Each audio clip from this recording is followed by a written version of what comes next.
नमस्कार। ऑब्जेक्टिव क्वेश्चनों की सीरीज को आगे बढ़ाते हुए आज हम हाजिर हैं 2020 के प्रथम पाली के क्वेश्चन को लेकर।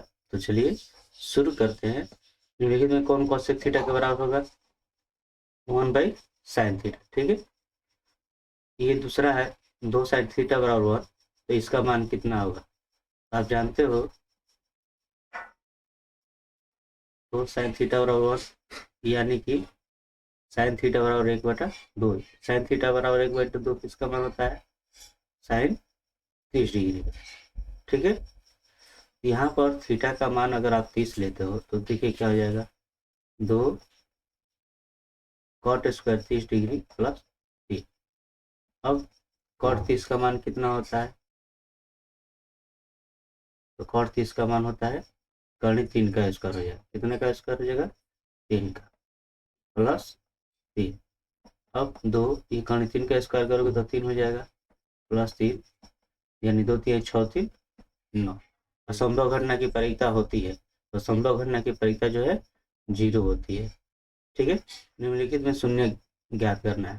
तो देखिए, आप अगर ऐसे इसका शून्य ज्ञात करने जाएंगे तो कर्ण 2 है, थोड़ा मुश्किल होगा, तो यहाँ पर गुणा कर लीजिए, क्योंकि ये क्या होता है, शून्यकों का ये गुणनफल होता है ना, c/a। तो ये तो है ही नहीं, 1 गुणक है, तो c/a। देखिए ये कर्ण 2 2 करेंगे, 2 2 3 6 नहीं है, ये देखिए इसमें गुणा करेंगे तो कट जाएगा तो -3 होगा। ये करेंगे तो -3/, 2 दूनी का, ये 2 दूनी 4 हो जाएगा, तो नहीं आ रहा है इसके बराबर, तो इनमें से कोई नहीं। आप इससे भी मिला सकते हो, उसमें को गुणनफल ये हो जाता है। वृत्त की सबसे बड़ी जीवा कौन होती है? वृत्त की सबसे बड़ी जीवा व्यास होती है। ठीक है, 12 मीटर ऊंचे खंभे के जमीन पर पड़ रही छाया की लंबाई इतनी है तो सूर्य का उन्नयन कोण है। देखिए ये 12 मीटर ऊंचा खंभा है और छाया की लंबाई इतनी है, तो सूर्य का उन्नयन कोण यानी ये आपको ज्ञात करना है। ठीक है, तो ये देखिए लंब आधार है, तो लंब आधार tan थीटा लंब बटा आधार, देखिए क्या हो जाएगा, 6 12 कर्ण 3 से इसमें करेंगे तो हो जाएगा कर्ण 3। कर्ण 3 किसका मान होता है? कर्ण 3 मान होता है tan 60 का। ठीक है, इस तरह से थीटा का मान कितना होगा? 60 डिग्री। ठीक, अगला क्वेश्चन, ABC एक समकोण त्रिभुज है, तो कोण C का मान इतना है, तो इसका मान बताइए। देखिए C का मान ये 90 डिग्री है, थोड़ा ध्यान दीजिएगा। C का मान जब 90 डिग्री है तो A और B का मान कितना होगा? 90 डिग्री। त्रिभुज में जो है 180 डिग्री होता है, तो 90 घटा दीजिएगा तो 90 बचेगा। ठीक है, तो दोनों कोण का योग 90 हो गया। अब cos 90 डिग्री का मान कितना हो जाएगा? तो cos 90 डिग्री का मान 0 होता है। ये बिंदुओं के बीच की दूरी ज्ञात करनी है, तो बिंदुओं के बीच की दूरी निकालेंगे तो क्या हो जाएगा? देखिए, तो x2 में से x1 घटा दीजिए, तो -2 में से 2 घटाइएगा, तो -2 कितना हो जाएगा? -4 का स्क्वायर। 3 में से 3 घटाओगे तो क्या हो जाएगा? 0। तो 6 का 16, 16 का वर्गमूल क्या हो जाएगा?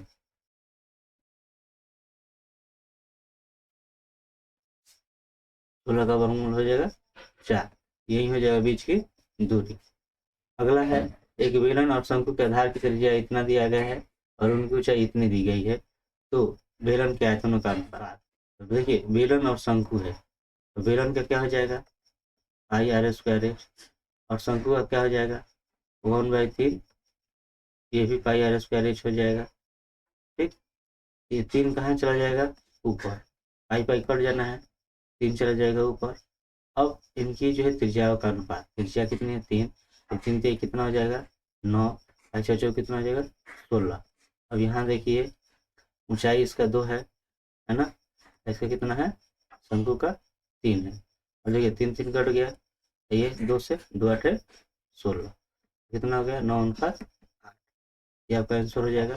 अगला क्वेश्चन देखते हैं, यदि ये 3 4 5 17 का x का माध्य 6 है तो x का मान क्या है?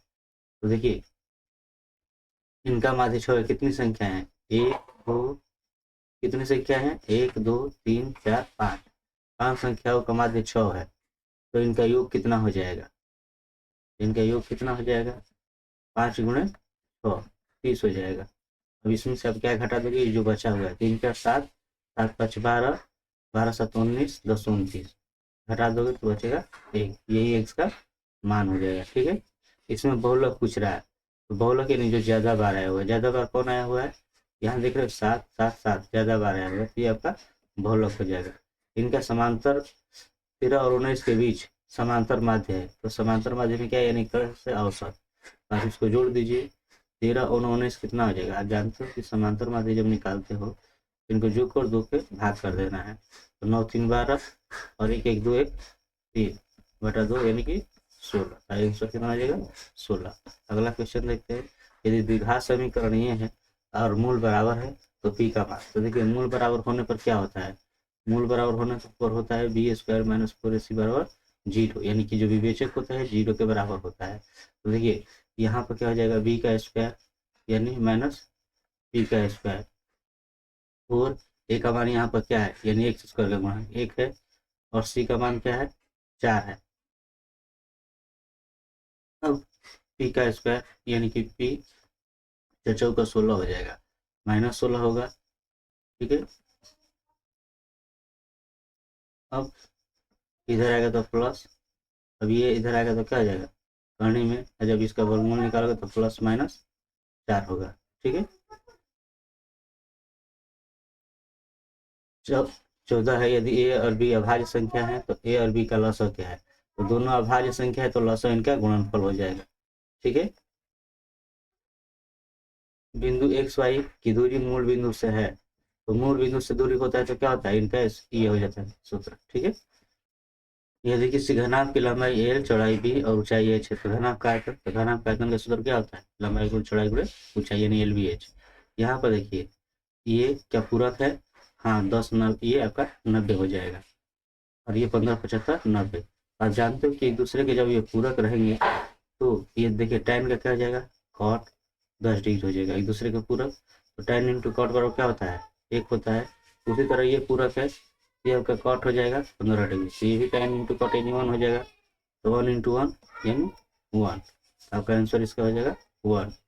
इसमें दिया है कौन सा द्विघात समीकरण, तो द्विघात समीकरण देखिए, ये देखिए ये क्या है, एक्स पर जो है ये पूर्णांक नहीं है, ठीक है ना, तो ये आपका जो है द्विघात समीकरण नहीं है। ये भी देखिए ये ऊपर जाएगा तो ये 4 हो जाएगा, ये भी आपका नहीं होगा। यहाँ पर देखिए ये आपका देखिए एक्स स्क्वायर है, और ये भी एक एक्स स्क्वायर हो जाएगा, इधर घटेगा तो आपका जो है बचेगा एक्स स्क्वायर, ये द्विघात समीकरण का हो जाएगा, ठीक है। यहाँ पर एक बेलन और एक शंकु का आधार समान है और उनकी ऊंचाई भी समान है, तो उनके आयतनों का अनुपात क्या है, तो देखिए समान है। आधार समान होने का मतलब क्या हुआ, आधार समान मतलब हुआ कि उनकी त्रिज्या जो है समान है, उनकी त्रिज्या क्या है समान है। तो इनके आयतनों का अनुपात अगर लेते हैं, देखिए बेलन का हो जाएगा पाई आर स्क्वायर एच, और शंकु का हो जाएगा 1/3 पाई आर स्क्वायर एच। जब ये बराबर है तो ये कट जाने हैं, ये भी कट जाएगा, और ये 1/3 है तो ये उसका उलट का हो जाएगा 3/1, यानी 3:1 हो जाएगा, ठीक है। अगला देखिए एक अक्ष पर बिंदु जो कि बिंदु इसके इसके समान दूरी पर है, तो एक अक्ष पर वह बिंदु ज्ञात करना है जो इनके समान दूरी पर है। तो क्या करेंगे, एक अक्ष पर बिंदु है, एक अक्ष पर बिंदु है तो y का मान 0 होगा, y का मान क्या होना है 0 है, और x का मान आपको निकालना है। तो देखिए देखिए 20 बार निकालते हैं, अब क्या होगा कि x का तो मान होगा लेकिन y का मान 0 होगा, तो देखिए इनकी बीच की दूरी और इनकी बीच की दूरी समान होंगे, ठीक है। तो यहाँ से -1 में से घटाओगे x, ठीक है, का स्क्वायर। अब ये 0 में से 0 करोगे ये तो ऐसे ही खत्म हो जाएगा, ठीक है। अब ये बराबर हो जाएगा, अब यहाँ से देखिए 5 में से घटाओगे तो x हो जाएगा इसका वर्ग, 0 में से 0 करोगे ये 0 में से 0, ये तो होना ही नहीं है, इसको हटा देते हैं, ठीक। अब क्या होगा, अगर वर्ग करते हो, अगर वर्ग करते हो तो कर्ण ही हट जाएगा, ये आपका a माइनस बी का होल स्क्वायर हो जाएगा, a का स्क्वायर ये b का स्क्वायर, ठीक है। ध्यान रखिए a का square b square plus 2a b, ये भी वैसे कर लीजिए, ए का स्क्वायर प्लस बी का स्क्वायर, बी का स्क्वायर, और ये आपका हो जाएगा प्लस 2 ए बी। ठीक है, और देखिए ए का क्या हो जाएगा, एक, ये एक्स स्क्वायर, और ये आपका हो जाएगा 2x, ये कितना हो जाएगा 25 एक्स स्क्वायर, और ये हो जाएगा 5 का 10x। और देखिए एक्स स्क्वायर ये कट जाना है। अब यहाँ से 10x इधर लेकर आओगे तो हो जाएगा 10x माइनस 2x, और ये आपका जो है 25, ये इधर आएगा तो 1। तो अब 10 में 2 घटेगा 8x, ये हो जाएगा 24, 8 से 24 कट जाएगा 3 बार में, तो x का मान कितना हो गया 3, तो x का मान 3 हो गया, और y का मान तो 0 रहेगा ही रहेगा। अगला देखिए, समबाहु त्रिभुज की एक भुजा इतना दिया गया है, तो इनकी ऊंचाई, तो ऊंचाई का सूत्र हो जाता है कर्णी में 3/2 गुणा भुजा, यानी कि 12, तो 3 6 का 12, यानी क्या हो जाएगा 6 कर्णी 3। ठीक, यदि समीकरण ये और ये कोई हल ना हो, क्या होगा, कोई हल ना होने पर क्या होता है, इनका अनुपात ले लेते हैं। देखिए इनका अनुपात 3, ये 6, इसका -y और -2, इसका कुछ नहीं तो एक गुणक होगा, तो -1 और -2, फिर क्या हो जाएगा 5/, ये हो जाएगा। ठीक है, अब यहाँ से देख लीजिए, अब देखिए क्या होता है, कोई हल ना होने पर ये बराबर आपका नहीं होगा। ठीक है, अब यहाँ से देखिए 3 एकम 3, 3 दूनी 6 हो जाएगा, ये भी 1/2 हो गया, ये 5/k। अब इससे किसी के बराबर कीजिए, k से 1 में होगा तो क्या हो जाएगा k, अंश से दूर में करोगे तो 5 का 10, ये बराबर भी होगा नहीं भी होगा, तो आपका इसमें से देखिए बराबर होगा या नहीं भी होगा, कौन है, ये है। ठीक है, तो यही आपका आंसर हो जाएगा। तो इस बार देखिए, भूमि से 100 मीटर की ऊंचाई पर 60 डिग्री के उन्नयन कोण पर उड़ती हुई एक पतंग की डोरी की लंबाई कितनी होगी।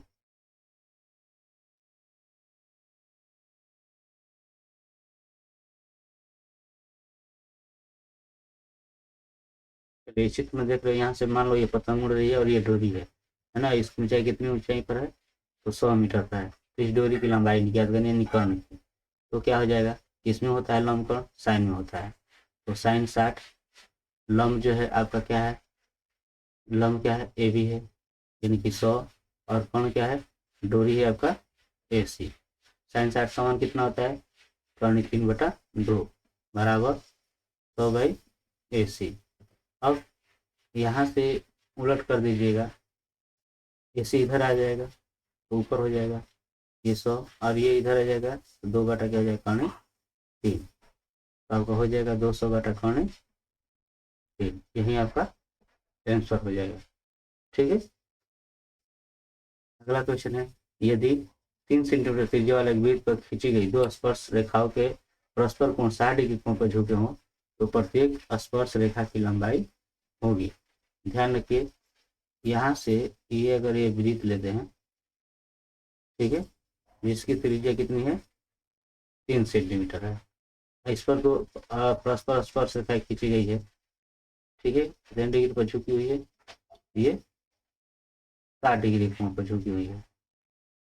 ठीक, तो यहाँ से अगर ध्यान देंगे, ये क्या होता है 90 डिग्री कोण पर होता है। ठीक है, ये भी 90 डिग्री। ठीक, ये 60 हो गया, तो 60 हो गया, तो इसको अगर यहाँ से बांट दोगे, यहाँ से अगर बांटोगे तो कितना हो जाएगा 30 का हो जाएगा, ये 30 का, ये भी 30 का हो जाएगा। ठीक है, 30 का हो जाएगा, तो देखिए यहाँ पे आपको मिल गया 3 हो गया, और यहाँ पर आपको निकालना है स्पर्श रेखा, यानी कि ये 90 है, तो ये कर्ण हो गया, और ये क्या हो गया, एक लंब आधार ले लोगे। ठीक है, तो लंब आधार किस में आता है, tan, tan 30, यहाँ से सामने वाला लंब 3 हो गया, और आधार हो गया स्पर्श रेखा। ठीक है, स्पर्श रेखा, tan 30 का मान कितना होता है, तो ये होता है 1/3।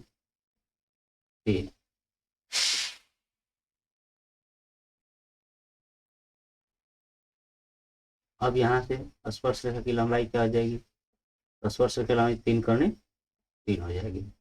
ठीक है, तो 3 ये आपका आंसर हो जाएगा। अगला सवाल देखते हैं, 52 ताशों की गड्डी को अच्छी तरह से फेंट कर एक पत्ता निकाला जा रहा है, तो काले रंग के पत्ते होने का, काले रंग के पत्ते कितने होते हैं? काले रंग का जो बसा होता है कितना होता है? 2 होता है। और टोटल पत्ते कितने होते हैं? 52। तो कटेगा तो क्या होगा? 1/26। इसमें पदों की संख्या पूछ रहा है, कितने पद हैं? देखिए ये मान लीजिए कि ये nवां पद है, nवां पद है, nवां पद के लिए क्या आ जाएगा? nवां पद 34 है, तो हो जाएगा a + n - 1 × d बराबर 34। अब a का मान क्या है? -10 है, और n आपको निकालना है। d इनका अंतर -6 में से -10 घटा देंगे तो हो जाएगा 4। अब देखिए, अब ये -10 आकर इधर आकर हो जाएगा प्लस, यानी कि 44। अब 4 गुना है, आकर भाग हो जाएगा तो कितना हो जाएगा? 11। -1 है, इधर आकर जुड़ जाएगा, क्या हो जाएगा? 12। तो पदों की संख्या कितनी हो गई? 12। इसमें x का नाम पूछ रहा है, यानी कि पहला जानते हो कि x का मान होता है, दूसरा क्या होता है? y का। तो x का मान कितना है? 6। आपका यही आंसर हो जाएगा। अगला द्विघात बहुपद के शून्यकों का योग। देखिए यहाँ पर क्या है? गुणा कर दे रहे हैं तो ये मान आपको प्राप्त हो रहा है। अब शून्यकों का योग पर क्या होता है? तो शून्यकों का योग होता है -b/a। -b यानी कि आपका 5 हो गया, ठीक है। और यहाँ से देखिए -5 हो जाएगा, और a का मान 2, तो कितना हो जाएगा? 5/2, ठीक है। आपका आंसर हो जाएगा 5/2। इसमें दिया है n के बराबर रहती है, प्रकृत संख्याओं का योग हो गया। प्रकृत संख्याओं का योग क्या होता है? ये सूत्र होता है n × n + 1/2। निम्नलिखित में कौन बहुपद है? देखिए ये घात जो है ये पूर्ण संख्या में नहीं है, तो ये बहुपद नहीं है, ठीक है। यहाँ पर देखिए ये भी पूर्ण संख्या में नहीं, ये भी बहुपद नहीं है। ये देखिए यहाँ पर ये भी पूर्ण संख्या में नहीं है, ये भी बहुपद नहीं है। यहाँ पर देखिए ये भी आपको दिखाई दे रहा है पूर्ण संख्या में नहीं है, लेकिन जब इसका हल आप करेंगे तो देखिए क्या हो जाएगा? x² हो जाएगा, ठीक है। यहाँ पे 1 हो जाएगा, ये 0 के चूंकि बराबर होता है तो देखिए ये वाला काम समाप्त हो जाएगा। और ये x² हो गया तो ये क्या हो जाएगा? x + 1 हो जाएगा, तो ये आपका जो है यही बहुपद हो जाएगा। अगला क्वेश्चन देखिए, एक्स वाई राशि समीकरण के कितने अधिकतम हल संभव है? तो इसमें अनगिनत होते हैं, क्योंकि यहाँ पे जो है मान जो है कुछ भी हो सकता है, तो ये अनगिनत आपके हो जाएंगे। इनमें कौन सा पद 88 है? तो कौन सा पद आपको 88 बताना है? तो आप ऐसे ही कीजिए, nवां पद ये 88 है, तो क्या आ जाएगा? a + n - 1d। अब a का मान कितना है? 1 है, n आपको निकालना है, d का मान कितना है? तो 4 में 1 घटेगा 3।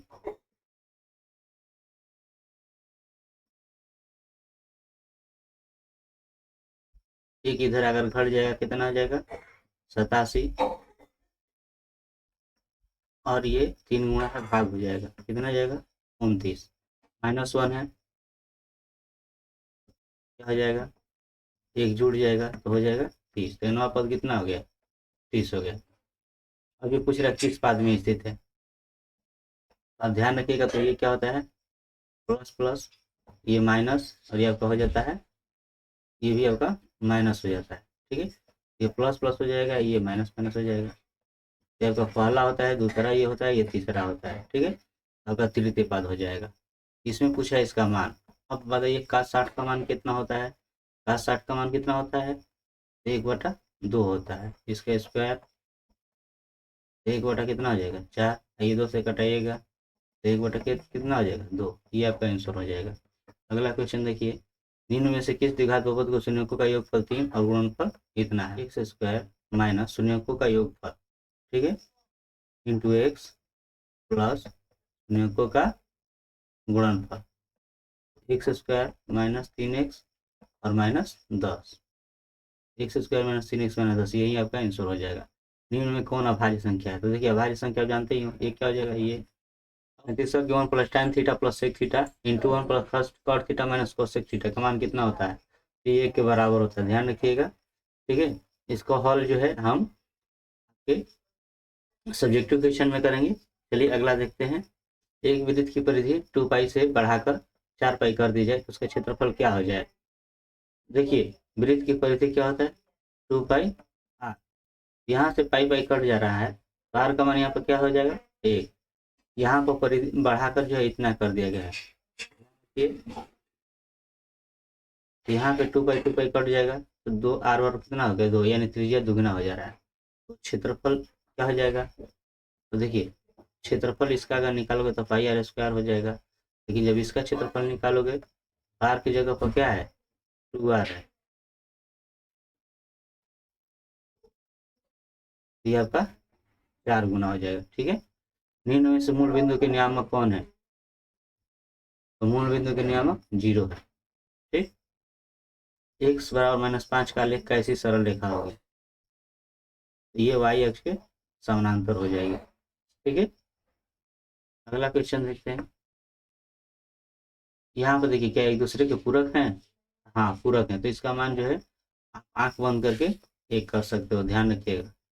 ठीक है, द्विघात बहुपद के शून्यक हैं, देखिए द्विघात बहुपद के शून्यक इनमें से, तो देखिए क्या होता है कि शून्यकों का गुणनफल जो है इनके बराबर होता है। ठीक है, क्योंकि यहाँ पर एक नहीं है, ए नहीं है, ये यहाँ पर एक है, तो 3 चौक 12 आ रहा है, इसका गुणा करेंगे तो आएगा, देखिए 3 3 कट जाएगा, 2 से 2 दूनी का 4, ये आपका हो जा रहा है, तो यही आपका हो जाएगा इसके शून्य। ठीक, अगला देखिए समांतर श्रेणी का तीसरा पद बराबर है, तो तीसरा पद आप जब निकालिएगा तो क्या हो जाएगा a + 29 d, a का मान 10 और d का मान कितना है, तो 7 में 10 घटा दीजिए, हो जाएगा -3, तो ये 29 × 87 यानी हो गया -77, आपका आंसर ये हो जाएगा। देखिए tan थीटा और 8/15 है, तो cosec थीटा का मान, तो tan थीटा क्या हो जाता है लंब बटा आधार हो जाता है, आपको निकालना पड़ेगा कर्ण, कर्ण ये दोनों छोटी भुजाओं का योग हो जाएगा। ठीक है, 8 × 8 = 64 और 15 का 225, कितना हो जाएगा 5 4 9 6 2 8 289 यानी कि 70। ठीक है, तो cosec का मान क्या होता है कर्ण बटा लंब होता है, कर्ण बटा लंब यानी 17/। ठीक है, ये आपका आंसर हो जाएगा। 1 से 100 तक सभी प्राकृतिक संख्या का योग, अभी उधर आप सूत्र देखे थे क्या होता है n × n + 1/2, n कितने तक निकालना है आपको 100 तक। ठीक है, तो 100 और ये 100 से एक अधिक यानी 101/2, 2 से कटाइएगा तो हो जाएगा 50, गुणा कीजिएगा तो 50 से कम 50, 50 से कम 50 हो जाएगा, आंसर ये हो जाएगा। sin 90 - थीटा क्या होता है cos थीटा के बराबर। इनमें से कौन परिमेय संख्या है, देखिए ये आपका ये अपरिमेय हो गया, ये भी अपरिमेय हो गया, इसको कटाइए, ये क्या आ जाएगा परिमेय। चलिए अगला, यदि sec थीटा बराबर इतना है तो cot a का मान, तो देखिए यहाँ पे sec थीटा का मान क्या होता है कर्ण बटा आधार, कर्ण बटा क्या होता है आधार, आपको निकालना है लंब। ठीक है, तो लंब निकालना है तो क्या करोगे 13 में से 12 को घटा देना है, 13 का क्या हो जाएगा 169 और ये 12 का 144, तो कितना हो जाएगा 25 यानी 5। तो कॉट का क्या होता है आधार बटा लंब होता है, आधार क्या है 12 है और लंब क्या है 5 है, आपका आंसर ये हो जाएगा। बिंदु इसमें और इसमें मिलाने वाले रेखाखंड का मध्य बिंदु का नाम, मध्य बिंदु देखिए ये x1 + x2, x1 + x2 जब आप करेंगे तो क्या मिलेगा, ये 3 और ये -3 जब जोड़ेंगे तो 3 - 3 0 हो जाएगा, तो ये 0/2 तो क्या हो जाएगा 0 और 4 8 जोड़िएगा तो 12 होगा, तो 12 का आधा कीजिएगा तो क्या हो जाएगा 6 यानी 0 6 कहाँ पर है ये है। इस वृत्त पर बाह्य बिंदु से कितनी स्पर्श रेखा की जा सकती है, तो बाह्य देखिए ये वृत्त है और बाह्य बिंदु से जब आप स्पर्श रेखा कीजिएगा सिर्फ और सिर्फ 2 खींची जा सकती है। 64 पाई सेंटीमीटर स्क्वायर क्षेत्रफल वाले वृत्त का व्यास है, तो देखिए ये आपका क्षेत्रफल इतना दिया गया है, तो क्षेत्रफल क्या सूत्र होता है पाई r स्क्वायर, तो पाई पाई तो कट गया। ठीक, ये हो जाएगा 64 के r स्क्वायर बराबर हो जाएगा 64, तो ये किसका होता है इसका वर्गमूल कितना हो जाएगा 8। ठीक है, तो r निकल गया, व्यास जो है दुगुना होता है, तो 2 × 8 यानी कि 16। ठीक है, अगला देखते हैं, ये त्रिभुज में दिया गया है डी और क्यू बराबर है आर ई बराबर है, तो कौन सा सही है? तो त्रिभुज ऐसे बना लीजिए, ध्यान रखिएगा, नहीं तो गलत हो सकता है। डी ई ए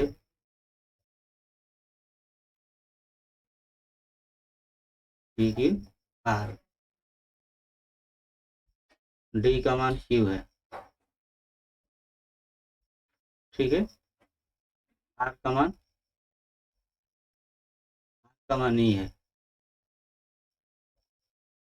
आर का मान ई है, तो बच्चा कौन? ई ए पी या पी ए, ठीक है, आपका हो जाएगा ए पी। अगला देखिए, ये इस समीकरण युग्म का हल है। तो देखिए यहाँ पे इनके गुणांकों को देखिए, 2/4, इसके गुणांक देखिए 3/6, इसके गुणांक देखिए 5/15। क्या देखिए बराबर है, 2 एकम 2, 2 दूनी का 4, 3 एकम 3, 3 दूनी 6, 5 एकम 5, प्रत्यय 15। तो ये आपस में बराबर, लेकिन ये बराबर नहीं है, इस अवस्था में इसका कोई हल नहीं होगा। अगला देखिए 65 117 का मौसो के इतना है, तो एम का मान क्या? तो देखिए इसका मौसो जब आप निकालोगे,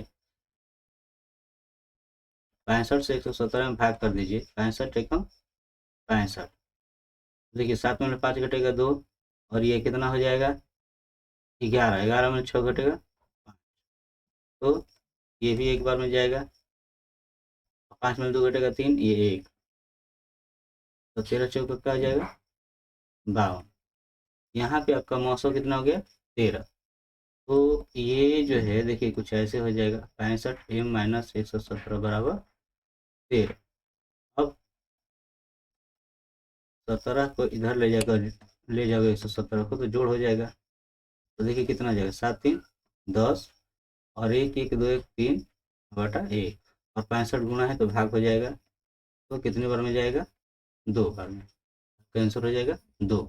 अब यहाँ पर यह 2 10 और 20 का लसा और मसो का अनुपात, देखिए इसका लसा अगर निकालिएगा, तो लसा निकालिएगा, तो देखिए इसका पहाड़ पढ़िए, पहले ही बताएं, 20 का तो 20 से कम 20, 10 दूनी 20 हो ही जा रहा है, 2 से 20 कटिए जा रहा है, 10 कट जाएगा, ठीक है, तो आपका जो है लसा हो गया 20, और मौसो 2 से दोनों कट जाना है, 2 मौसो हो जाएगा, तो कितना आ जाएगा, ऊपर 10 और नीचे 1, यानी 10/1, ठीक।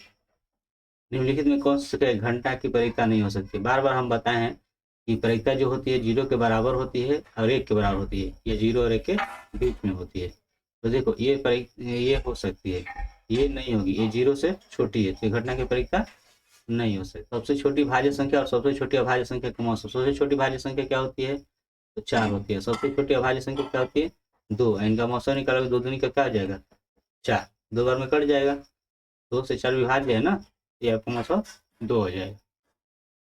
एक धातु का घन जिसकी भुजा इतनी है, तो खींच कर इतना व्यास वाला एक तार बनाया गया है, तो तार की लंबाई, देखिए दोनों का आयतन बराबर होगा, तार जो है बेलन के रूप में होता है, तो इसका क्या आयतन हो जाएगा पाई आर स्क्वायर एच, ठीक, और घन का आयतन क्या हो जाता है भुजा की, है ना, भुजा की। अब देखिए पाई, पाई रहने दीजिए, हाँ ये है आपका व्यास, ये व्यास है, इसको जो है आधा कर देंगे तो त्रिज्या हो जाएगा 2 mm। अब 2 mm हो गया, तो इसका जो है सेंटीमीटर में कर दीजिए, 2 से ये भाग हो जाएगा, ठीक है, तो 2/10 हो गया, तो 2/10 का स्क्वायर, और एच आपको निकालना है, और ये ए का मान क्या हो गया 1 × 1 × 1। अब देखिए यहाँ से क्या हो जाएगा, पाई गया ऊपर है, तो क्या हो जाएगा नीचे भाग करेंगे, और देखिए 10 जो है आपका चला जाएगा ऊपर, ठीक है, और 2 आ जाएगा नीचे, तो 2×5 = 10, और ये 2×5 = 10, तो ये हो जाएगा 25/8, ठीक है, तो इतना ये हो जाएगा। अगला देखते हैं 1 + tan² क्या होता है, sec² थीटा, ये सूत्र ही है। यदि दो समरूप त्रिभुज की संगत भुजाओं का अनुपात इतना दिया गया है, तो परिमाप का अनुपात जो है वही होता है जो संगत भुजाओं का अनुपात होता है, ठीक है, तो आपका आंसर यही हो जाएगा, ठीक है, ध्यान रखिएगा परिमाप का अनुपात जो है संगत भुजाओं के अनुपात के बराबर ही होता है, अगर क्षेत्रफल रहता तो इसका वर्ग हो जाता है, ठीक। अगर वीडियो आपको अच्छा लगा हो तो लाइक शेयर और सब्सक्राइब करना ना भूलिएगा। तो मिलते हैं अगले वीडियो में, तब तक के लिए धन्यवाद।